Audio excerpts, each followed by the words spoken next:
Well, today marks 1 year since Mayor Brandon Johnson took oath as Chicago's 57th mayor. Some of his first-year victories include expanding paid time off for workers and phasing out sub-minimum wage. But hurdles remain, like curbing violence, solidifying funding for Chicago public schools, and, of course, the migrant crisis. So we want to bring in Fox 32 political reporter Paris Schutz. We've got a lot of questions for you. Yep. You've got the answers.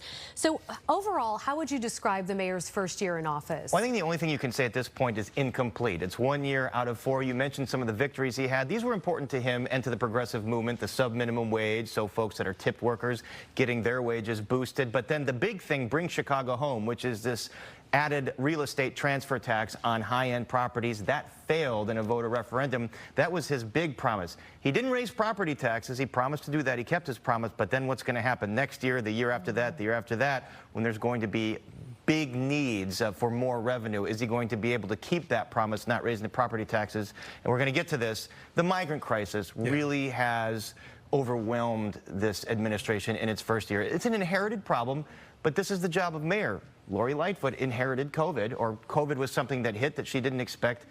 It fell on her in her lap. This has fallen in his lap, and he's going to have to sort of get this together in terms of how they manage this crisis over the next few years. And one of his other big decisions so far has been naming Larry Snelling the top cop. So what effect has that had on what we've seen with crime? Well, this is interesting because Brandon Johnson is very progressive. Larry Snelling would not be the progressive choice, but Snelling got approval from the FOP, which you would think is ideologically the opposite of Brandon Johnson. So this was Johnson's sort of olive branch to the middle, saying, I'm not just going to be far to the left. I'm going to do things that satisfy everybody. Snelling was a consensus pick. He's very well respected. He's a cop's cop.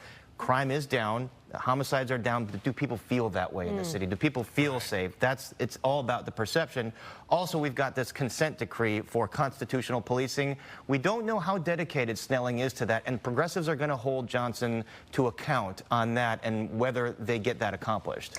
So before Mayor Johnson became mayor, he was a public school teacher, and he also was an organizer for the Chicago Teachers Union.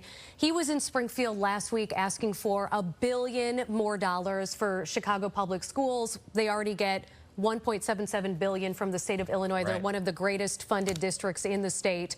And now we've got the teachers union getting a paid day off today in Springfield. They're also asking for that $1 billion. How does he separate himself from the teachers union and saying, look, I won't cave to all of their demands? Well, we already see that happening. Well, that's such a great question because the teachers union is sort of his home base. Stacey Davis Gates, the head of the teachers union, is very close advisor of Mayor Johnson, and they're negotiating a new labor contract right now where they have asked for the world. I mean, they've asked for the universe and the stars, 9% yearly raises on top of tens of millions of dollars of other asks, and CPS is facing a $400 million fiscal cliff. The money's just not there. So he's saying, Springfield, you give us the money. Now, this is a tried and true tactic of every mayor. When we don't have money, we go to the state, which also doesn't have money, saying, you fund us. So, yes, how is this negotiation going to go with the teachers union on this contract? Is he going to try and give them what they want? Or is he going to realize the reality that he's the mayor of all of Chicago, and taxpayers don't necessarily want to fork over big tax increases to fund their demands? And speaking of taxpayers paying money, the Bears want to build this brand new dome stadium right along the lakefront. The mayor's come out publicly endorsing this move.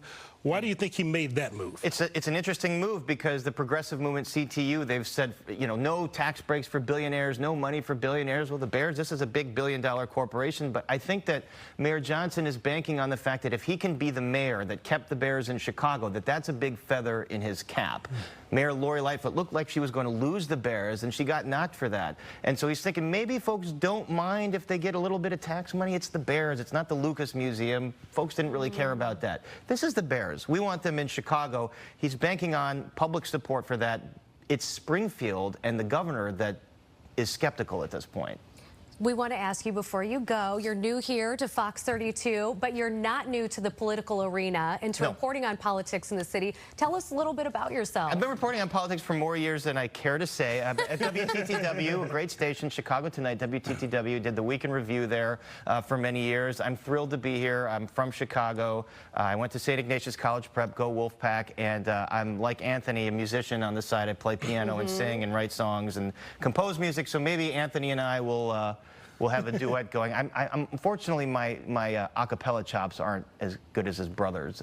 His brother Dan well, is quite a genius. We don't like to talk about the brother here, but I sing, so maybe Do you really? Yes, I do. All right. So then I So we've got a step trio. in. Put you on the spot. Okay. And also, big Bears fan said you're going to go to the game in London. When I just found that, I was like, heck yeah, I'm gonna go. Yeah, I'm a season ticket holder.